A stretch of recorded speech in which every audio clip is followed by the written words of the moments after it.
Well, hello, y'all. It is Elly here, and we are back with Creators Spicy Tea, the podcast and network of online communities where we are sharing the tips, the tricks, the hacks, education, and resources, all meant to help keep each other safe, sane, and flourishing in the spicy adult content creation industry.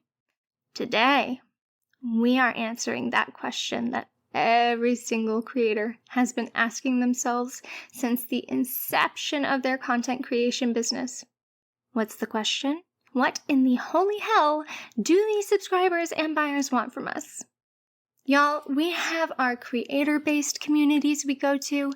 We rely on advice and experience from other creators. We spend hours and hours researching what's available to us. But I'm thinking in this one area, maybe us creators don't fully know the whole picture. Maybe in this one area, we do need to look to the other side of the industry and simply ask the buyers, ask the subscribers, what the hell do you want? So you know I did. I reached out to two phenomenal members of the buying and subscribing community, and I asked them so many of the big, juicy questions, everything I could think of. Y'all, we get pretty serious in this one. But, before we dive on in, we just have a snippet of business and a trigger warning. So we're going to talk that trigger warning first. In this episode, there is mention of extreme intolerance and homophobia. I am going to make sure to repeat that warning when that topic comes up. That way, if it is going to trigger you or upset you, you can skip on by it. Now the business. You guys know, Creator Spicy Tea is based on finding and creating resources for adult content creators. Big news.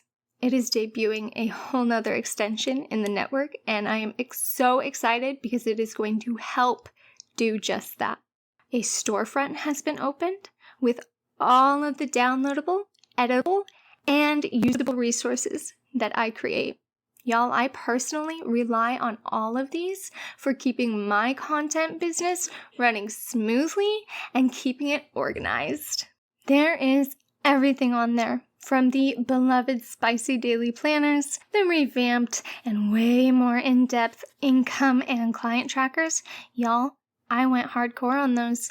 They both help you keep your records straight, and they analyze your sales data for you. And the most recently posted one is the Spicy Content Posting Calendar. Oh my god, I love it. I use this and rely on it to help me schedule out my content and all of the details so that when I am ready to post, it is as simple as copy, paste, publish, done. Alright, so the link to the Creator Spicy Tea a la carte storefront, okay, maybe not the best name, I did my best there. That link is in the link tree, and I'm also going to put it in the description box of this episode for you to check out. So, we're going to go ahead and dive on in. I want to send a huge thank you to Caesar, our male purchaser, and Elly, our female purchaser, for being so awesome and answering all of these burning questions for us. Unfortunately, they couldn't join us themselves, but they showed up and they answered the many, many, many questions I sent their way in depth. Buckle on in, strap in, and let's get ready for that tea. First things first, let's just get to know Caesar and Elly. So Caesar has been a part of the Reddit fetish buying community for 2.5 years now. He ended up learning about the content and fetish buying community from a cam site where a model was selling panties. From there, he found the fetish and content buying community here on Reddit, and he says he has been a part of it ever since, which I am going to say is a titch of an understatement, considering he now moderates for one of the biggest, most prevalent fetish resource and selling communities, the fetish buyer community. He is also an amazing wonderful and beautiful moderator for the subreddit creators_spicy_tea. He now, on average, says he orders content, whether it's physical or digital content, about every other week. He also is subscribed on some subscription-based platforms. Now, let's meet Elly. Elly has been a part of the buying community for about 4 years. She does admit to taking a 2-year-long break within that time, and we're going to discuss why a little later. Nowadays, she helps moderate the Fetish Haven community, which is also a community of resources and selling subreddits. She said she ended up finding out about the commission and subscription side of adult content through a pretty roundabout kind of way. She says she was deep diving on Twitter, as we all do, and she came across a content creator's account. She then followed the rest of the creator's social, and that is where she found the not safe for work side of Reddit. She says when she found there was this bustling community of creators and buyers, she was speechless, and that her mind was blown and incredibly interested. I get that. When I first found that side of the platform, it was like entering a whole new, very naked world. Elly mentioned that when she first started diving in, she had some pretty severe reservations, along with being doxxed when buying panties, or she even worried about being rejected due to being a bisexual woman. And she is absolutely right when she mentions that this industry is definitely more catered to a male demographic, and it is heartbreaking to hear that from her experience, she has found it significantly harder as a woman to be welcomed into the buying community. Though, she does have fantastic news on that front, stating that the community now is significantly more welcoming. When Elly started, she says she went a little bit overboard in how much content she would purchase, but nowadays, she purchases at least once or twice a month, and she is also subscribed to at least one subscription-based platform. So now that we know a little bit more about their history, I asked some more about their buying and subscribing habits, preferences, and practices. So Caesar stated that he mostly purchases physical content, which would be panties, socks, etc. However, he is currently leaning more into the digital side of the content world.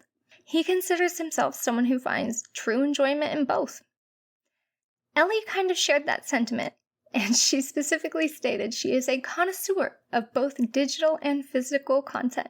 She mentions that she has been leaning more into digital content because she is a, quote, not very patient person, quote. And I have to say, that cracked me up because girl, same.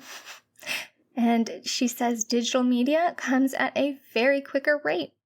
She did make a point to say, quote, even with my low patience, I have never, nor will I ever rush a seller, as that is incredibly rude and demeaning.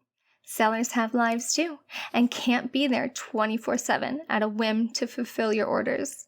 They need to be treated with respect, just like everyone else working in the customer service industry. And Elly, for that, every creator here appreciates you. I asked them both why. In a giant internet full of free content, they choose to purchase from us creators. We've heard it before.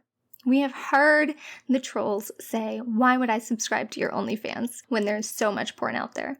Caesar mentioned that he does still consume free porn, but he very much enjoys buying content from sellers. He says that free porn is more for the quick results, you know? But he prefers creators' content more for the enjoyment, more of a personal, intimate, and prolonged experience. He mentioned that he even goes back and rewatches the purchased content just to enjoy the content itself. He says it's not just about sexual gratification. Directly quoting him here, a lot of content I buy has different levels of enjoyment for me, And it isn't all about sexual gratification.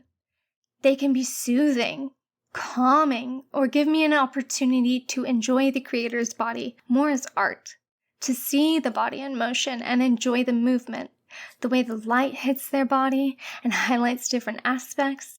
The enjoyment from personalized content goes much deeper than free porn.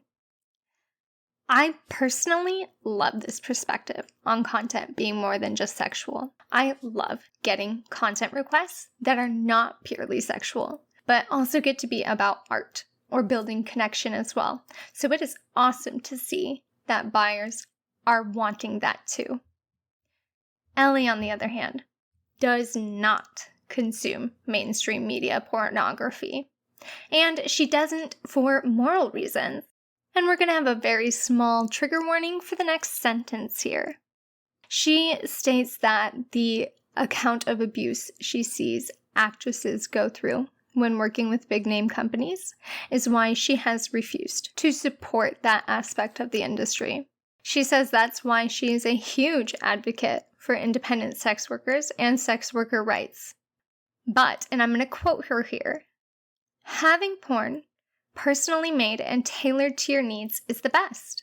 I send all of my love and support to the sellers in this industry. You're all wonderful. She says she prefers buying content because she gets a more personalized and customizable experience. She also mentions that she prefers it because she can request those specific niche things that aren't always available in mainstream porn, as, like we said earlier, that side of the industry definitely more geared towards the male demographic. All right, that is our introduction, and now we know a little bit more about Caesar and Elly. Let's get into the juicy stuff. Let's get into their opinions and preferences when it comes to us, the creators. One of the first things we have to know as a creator is, where is our audience at?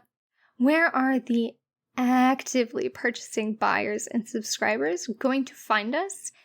And what is drawing them into us? Caesar says he finds almost all of his creators on Reddit. Sometimes he hears of someone through word of mouth, but usually Reddit. The specific communities he visits are Fetish Buyers Community and the Fetish Playhouse. Caesar says that the things that draw him in from a promotional post or an ad are not just the graphic content such as the GIFs or the images or the videos. Kind of funnily enough, he does admit that a great booty shot goes a long way in his eyes. He emphasizes that having a clever and personality-packed title rather than a purely sexual one will catch his attention more. Going in with a direct quote, I want to find a reason to work with the person themselves, and being funny or clever or witty with the title or caption triggers far more interest from me than anything else. Y'all, we love to see it. We love to see the consumers interested in us as people and more than just, quote, creators, unquote. Elly is in the same boat as Caesar. She says she primarily finds us on Reddit, and she prefers the subreddits Fetish Buyers Community, Adult Content Creators, and Selling Online to find her creators. While she is in those communities, she says that good, high-quality media, whether it's pictures or videos that show us off and an easy-to-read menu, are what draws her in. She checks out our overall prices, reviews, and any websites we may have before making a final decision. She prefers sellers who are both prepared and professional, but casual and approachable. We all know the funnel. A subscriber or a buyer sees our social media, promotion, or ad, and then goes to our profile on that platform to check us out further. I had to ask, what are the green and what are the red flags that they have seen on creators' profiles? Caesar definitely values more personality in the profile, just as he does in our titles and captions. He says a green flag for him would be seeing posts showing our overall interests mixed in with promotional posts. Y'all, I told you hybrid profiles are awesome for Reddit. He also made sure to mention that on Reddit, he knows a lot of safe for work subreddits are not too kind to us. So he doesn't see this as a must-have. He also said that it is important to him to see us active in the community. Going in with the direct quote, "If you show that you engage with people that comment on your posts, if you engage with other posts in the community, if you are trying to offer advice and helping out wherever you can, all of that is really big and really important to me and will immediately give you a bump in my eyes." Now, Elly is big on reviews. She likes to see 3+ positive reviews for a seller or creator. Y'all, ask your buyers to review you whenever possible. You deliver that content, you ask for a review. It helps build your reputation and your standing in the community. Elly also loves getting to see an About Me post on our profiles so she can get to know more about us. That is such a good idea, you guys. She prefers to see that we post on credible and well-moderated subreddits as well. That is just good advice for everyone.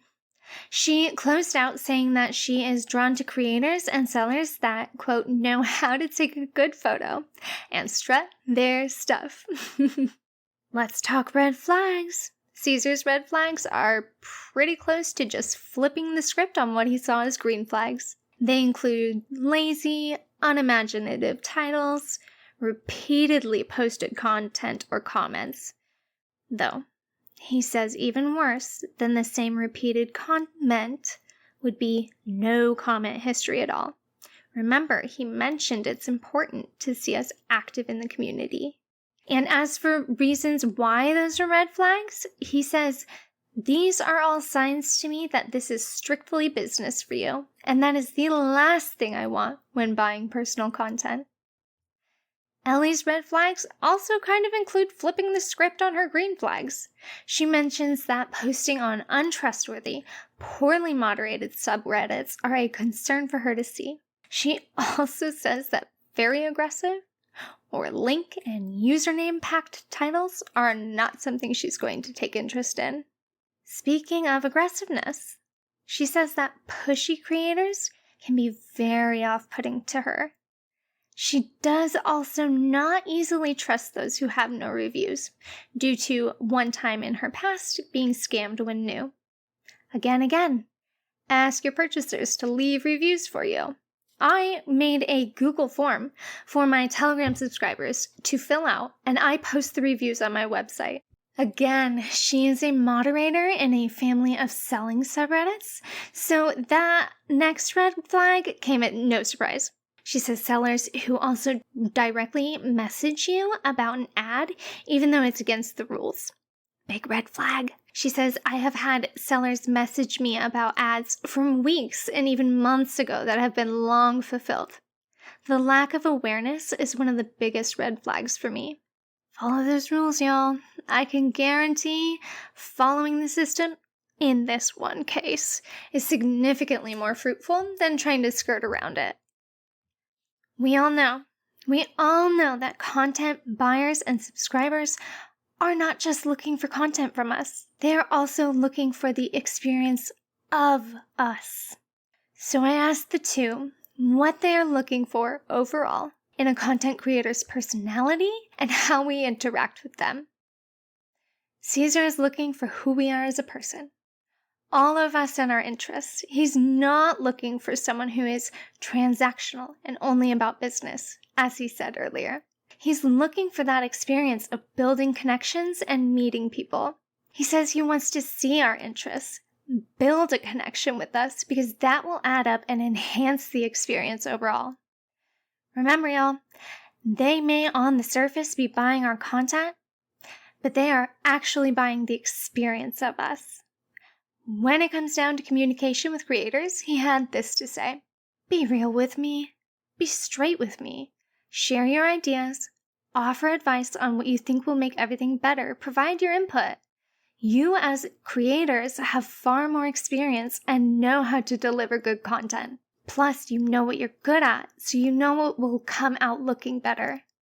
I very much believe if you are invested in the idea, if you feel like you can make it your own while also delivering my fantasy, that will 100% show in the end and will make the content so much better. He also wants to make sure he's not the only one enjoying the process, but both parties are, and we love to see that.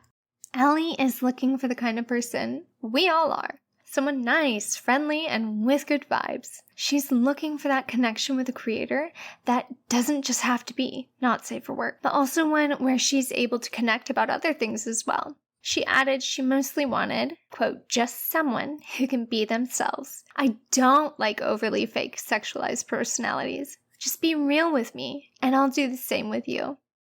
We know now what some buyers and subscribers are looking for. And we know what about us grabs attention, both in a good and bad way. So I asked the pair about their experiences next.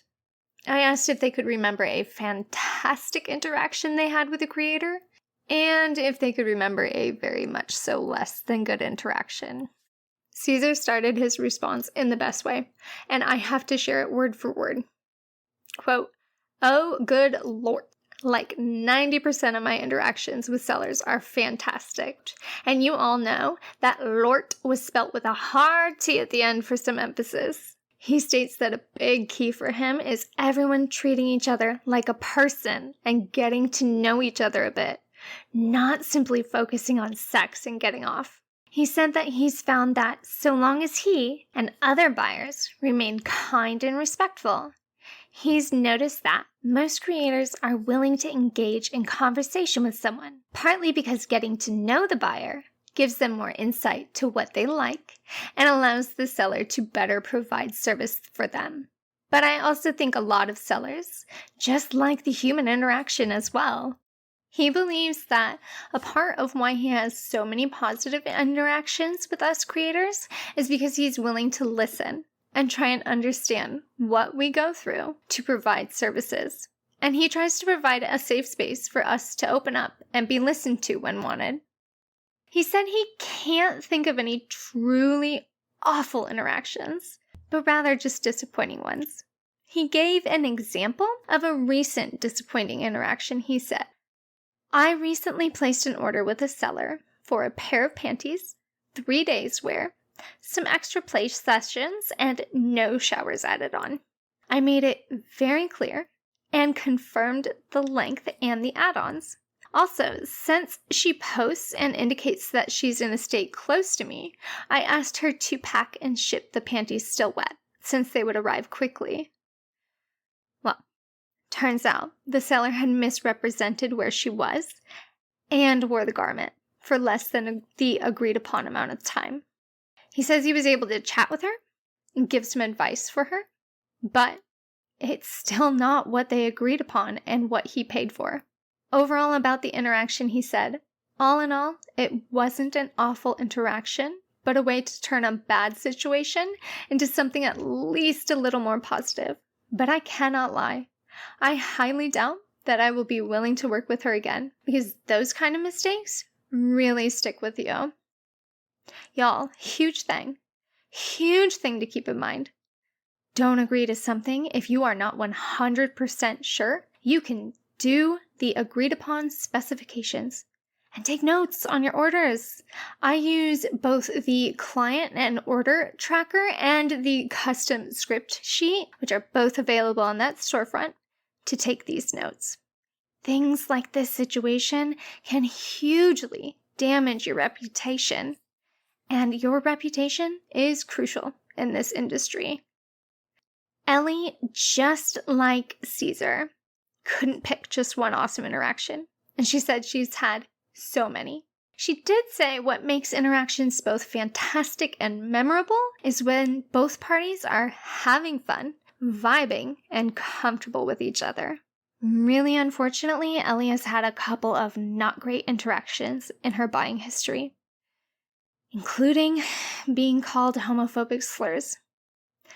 Not fucking cool. She stated that things can lead to a negative interaction when We just don't vibe, and the content doesn't come out how I specifically want it. The seller is not communicative during the process and doesn't take my input on how to improve the content. She was also very sure to say that she knows us creators can have bad days at work just like everyone else, but sometimes she still can end up feeling a little bit cheated. Speaking of feeling cheated, us creators, we know the pain. We know the frustration and the violation of being scammed. Subscribers and buyers can be scammed as well. I asked them if they had any experience with this happening to them, and I really wish they hadn't said yes. Caesar has experienced this twice, both of them in the beginning of his time buying. He states that it was on him for, quote, not taking the proper time to research who I was interacting with, and I was just tossing around money. He has chalked up both of those experiences as learning experiences, and he has not had that happen again for the past 2 years. He does say that he's received orders that are less than what he hoped, and even some that make him wonder if the content was prepared as agreed upon. But in those transactions, he has no proof he was scammed. Elly says she has only experienced this once, and it repulsed me to hear about this happening. This is going to be our trigger warning. We're going to have about a paragraph, and in this are some homophobia and intolerance. So I would go ahead and skip forward maybe a minute if you don't want to hear that.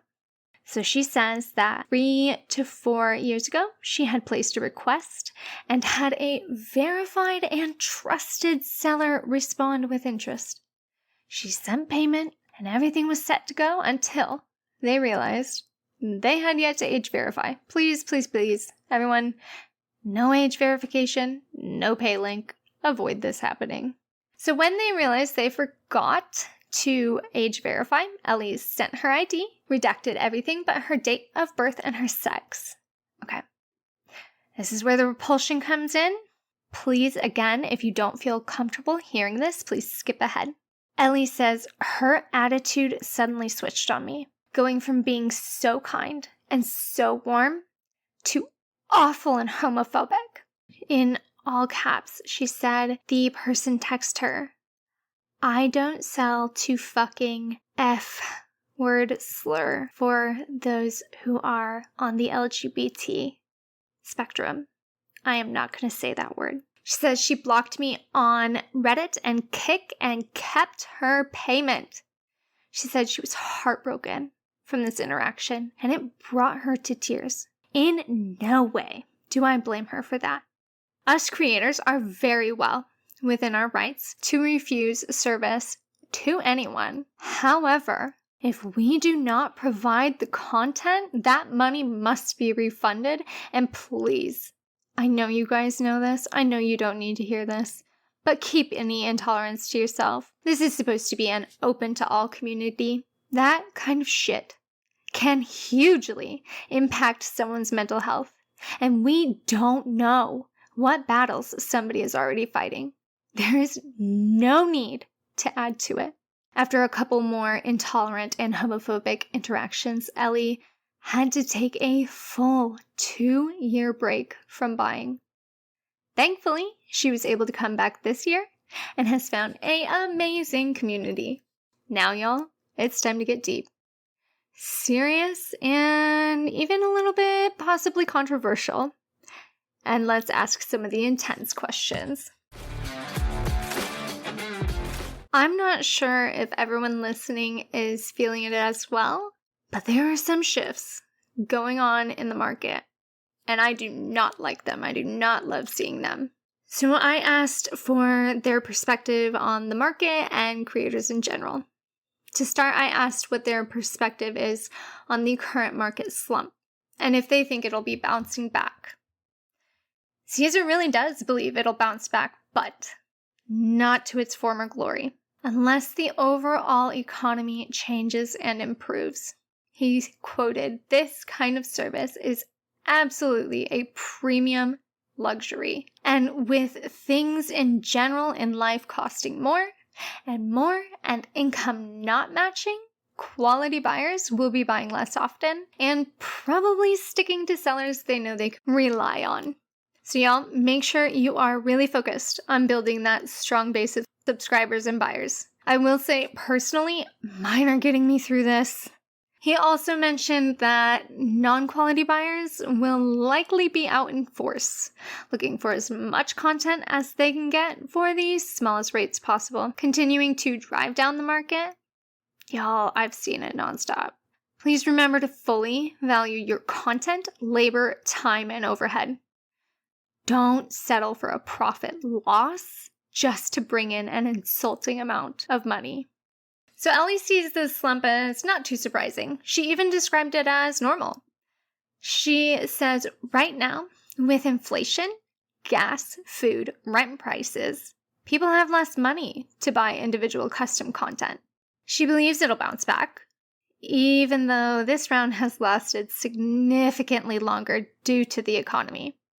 She's thinking that once the holidays come around, we can expect an increase. Fingers and toes crossed that she's right.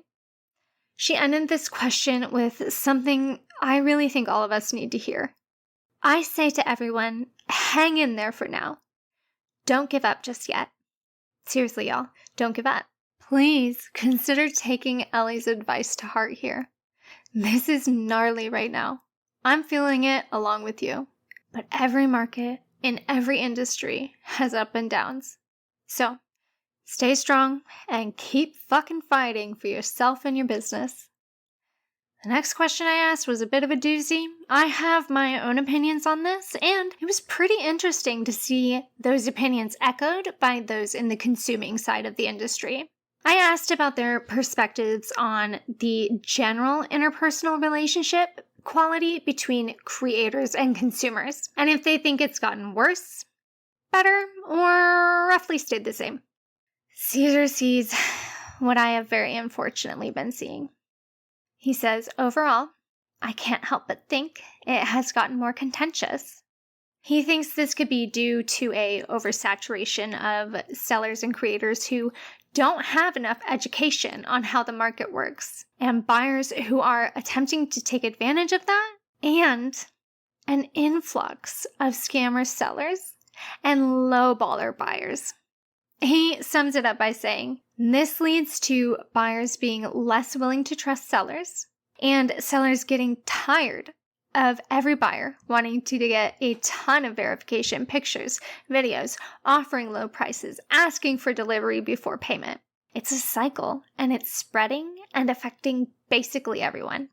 That is a perspective that I unfortunately share. It is so important for us to keep ourselves safe and sane, but just remember, most everyone here is just a person trying to enjoy themselves. So be sure to assert your boundaries and feel out the person you're considering working with, but try not to go into an interaction overly guarded. Kindness and respect from both sides of the market is going to go a long way in healing this divide. Elly kind of sees the quality of relationships to be about the same. She believes that so long as you are a great customer, creators will appreciate you. As a creator, I certainly concur with that. She did acknowledge that sellers have to be more on alert now, since there has been a massive boom of asshole time wasters. Their guards are up, and sometimes they could potentially confuse a curious buyer with a time waster. Her advice on keeping safe while maintaining positive relationships is to use our best judgment when deciding who to work with. She says to look for signs, comments, reviews, post history, and to make our best judgment on that information. Elly wanted to make sure there was a very clear distinction between legitimate buyers and time wasters. She worries that those two terms have been somewhat merged together. As creators, we deal with time wasters nearly daily, and we know how incredibly frustrating it can be. We know intimately how so-called buyers and subscribers can be time wasters. But what about us creators? I asked them if they believe or have any experience with a creator being a time waster. Caesar says he's actually experienced that once. The full situation he described is written in his word on the Patreon post, looking at buyers' subscribers' perspective. But to summarize it, he began working with a creator who, first of all, asked for a deposit in order to send their pricing. Haven't heard of that one. But he sent a good faith deposit and then was told he would be followed up with after the holiday season, and then never heard from her again. So he says beyond that experience, he's not necessarily sure if us creators can be called time wasters per se. He does have a tip to help both parties from having their time wasted, and that is for us to post our menus and our pricing somewhere visible to anyone who might be interested in working with us to see. Cannot agree more with that. Pin your menu to your platforms you sell and post content on. Save yourself some hassle. He explained further, saying if you have pricing, then I understand and respect that. But some sellers are just outside of my budget. If I know that ahead of time, I don't have to bother them at all, and I can move on. I can go through the process of asking and going into details of what I'm looking for and then waiting for them to come back with pricing that I absolutely cannot work with. Now I do feel that both of our times were wasted. Elly was stronger in her perspective that sellers, buyers, and everyone out there can be time wasters. The biggest example of time wasting she's seen from creators is, quote, responding to ads whose criteria they don't fit, and then messaging the person despite not fitting the description. Not only are you wasting your time, but their time as well. Don't respond if you don't fit the criteria. She goes further to say that this also correlates to payment methods. If a buyer doesn't list your preferred payment method, there is a big chance he can't use them. Please don't comment. It can lead to unnecessary conversations, which can easily turn sour. I have to agree with her on that. In my personal opinion, if you are not exactly or very, very, very close to fitting the creator the buyer is looking for, it is more likely that you will have a conversation that leads to nowhere and can easily become contentious. I closed out the interview with a little bit of an open-ended question to them. If they could give any notes or advice to all creators out there, what would it be? Their answers to this have been quite truncated to account for time. So I very highly suggest popping over to the Creators Spicy Tea Patreon to see the full interviews, as they shared some pretty damn valuable information. Caesar's response to this question came at zero surprise by this point in the interview. He says, be yourself. Let your personality shine. You don't have to completely lay yourself bare. But the reason why we choose to work with you is you have something that appeals to us. If you spend all your time pretending to be someone else, it will show, and it will lead to less inspired products. Know your boundaries and hold people accountable for overstepping them. You should never feel forced to do anything you don't want to do. This should be enjoyable for you as well, and experimenting and trying things out should be done on your terms. Make sure you feel fully comfortable, knowing you can back out if you need to. Elly also had some damn awesome advice for us as well. Her first tip is, to new sellers, don't give in to a person's demand because of the money. Many new sellers are pressured into making content they are so uncomfortable with, just so they can get paid. I get that times are tough and money is precious, but your emotional, physical, and mental well-being is more important than whatever sum of money is being offered.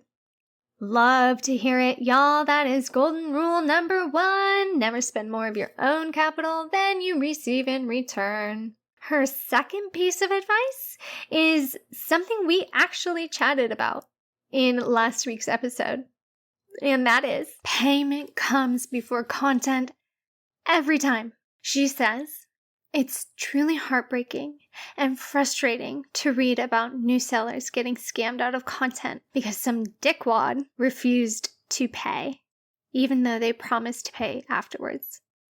They aren't going to pay. No matter what bullshit they promise and complain about, I assure you they are just going to nut and run away."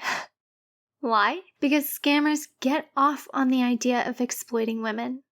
Her final piece of advice is something I have screamed from every rooftop and will continue to do so. Don't be afraid to ask for help. Yes, I know it is scary to ask for help because you're afraid of judgment and being seen as stupid. But I assure you that it is better to ask for help than going at it alone and blind. As a community, we should be standing together and helping those who need help. Help better others' experiences so the community can grow larger. Okay, y'all. So that got a little deep here and there. That got a little serious here and there. And it's very possible that some of those responses could upset some folks. I tell every creator and every consumer the same thing, that communication and understanding is the absolute key to making sure that our spaces remain safe, welcoming, and mother trucking profitable.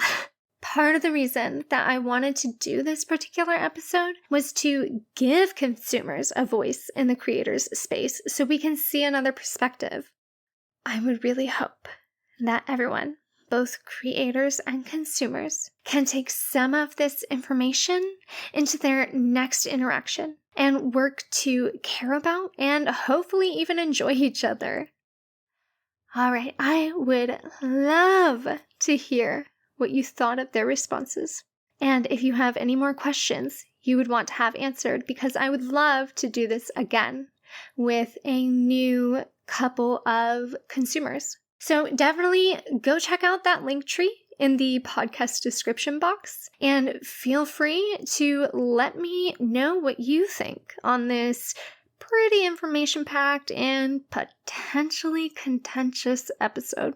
So all of the Creators Spicy Tea socials, including that resource pack subreddit, are in that link, and I'd love to hear from you.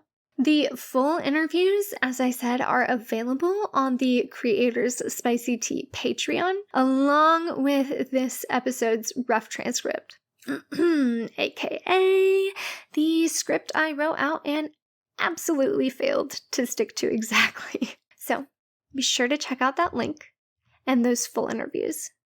They went above and beyond in their answers, and unfortunately, I just can't include it all here. Huge thank you to both Caesar and Elly. I really hope that some of this was helpful, or at the bare minimum, informational. I hugely appreciate you.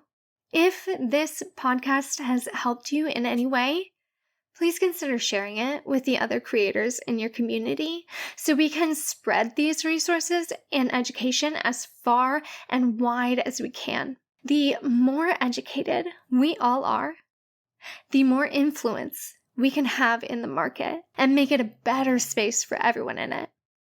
Okay, y'all. Thank you so much for sitting with me today. I know this was a long one. I really hope y'all are staying safe, sane, and flourishing despite this weird and crazy developing marketing landscape. Okay, I just want to say really quick, I can't tell you how much I appreciate you. It is 100% my goal to see every single one of you reach and exceed whatever your goals are. This has once again been Elly with Creators Spicy Tea. I cannot wait to chat with you next time.